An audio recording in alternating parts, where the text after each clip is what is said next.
Hello, I'm J. Lenora Bressler, and welcome to the March, 14th edition of the Bible Delight in the Details. We are continuing our look at some of the most popular hymns of all time and the history behind them. Today we're going to look at what is probably the most popular hymn of the last 200 years, and that is Amazing Grace.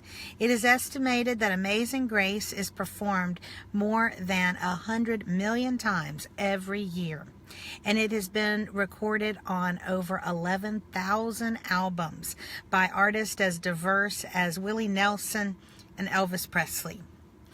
Even presidents have been known to break out in song in Amazing Grace. Now, let's talk about the origin. The origin of this hymn is a fairly well-known story. In fact, a very dear friend of ours, David Sanborn, just performed in the new version of this, an Amazing Grace musical that toured for a while, and he was in that. And so we have a special connection to that through him. We just really love him and support him in everything he does. But back to John Newton. John Newton had a very complex and difficult life, actually. He started out as the son of a Puritan mother and a very stern sea captain father. His mother died 2 weeks before he turned 7 years old. But even as an old man, he could remember her teaching him the Bible, reading every day from the Bible, and her tears of prayers over him. At age 11, his sea captain father took him to sea, and he was very brutal with the boy. In fact, he wound up being given to the British Navy, where he served for a while. He tried to desert, and he was beaten terribly badly as punishment and sent down to the lowest level that you could be in the Navy. He eventually wound up in Barbados, where he was given by a slave trader. He wound up on a slave trader ship, and he was given in some way, I don't know quite how that worked, but he was given by the slave trader captain to an African princess who herself had slaves. And he was treated very badly as basically her de facto slave. Eventually, he was rescued by a different sea captain who may or may not have been his father. It was believed that his father actually sent a different sea captain to try to rescue him. Now, at that point, he became involved in the slave trade himself, and something that he was later very ashamed of. But there's no question that he was engaged in the slave trade for many voyages.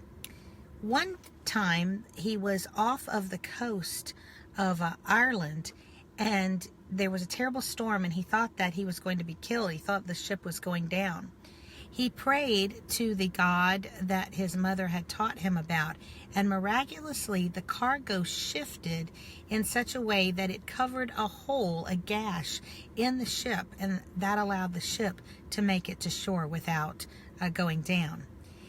He recounts later in his autobiography that it was at that point that he did become a Christian, but he admits that the actual working out of that salvation was not instantaneous.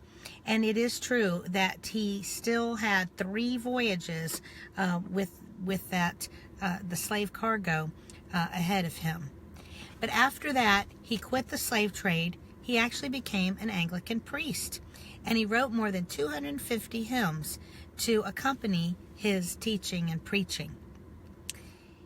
He said later he was embarrassed that it was 34 years after his getting out of the slave trade that he really went on the warpath about trying to get the slave trade outlawed in England.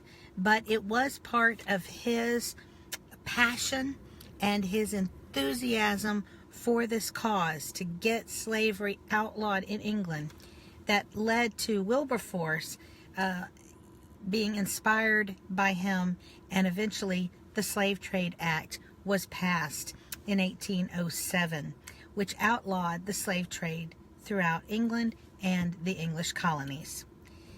It is interesting that Amazing Grace, which has a lot of connection to the African American community, religious community, was actually written by a former slave trade captain, which shows you what the love of God can do, how it can change someone's perspective absolutely 180 degrees and get them out of a life of terrible sin and inhumanity to their fellow man into someone who could appreciate and write the words of Amazing Grace.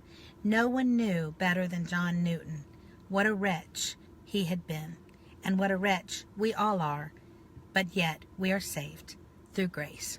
I'm J. Lenora Bressler.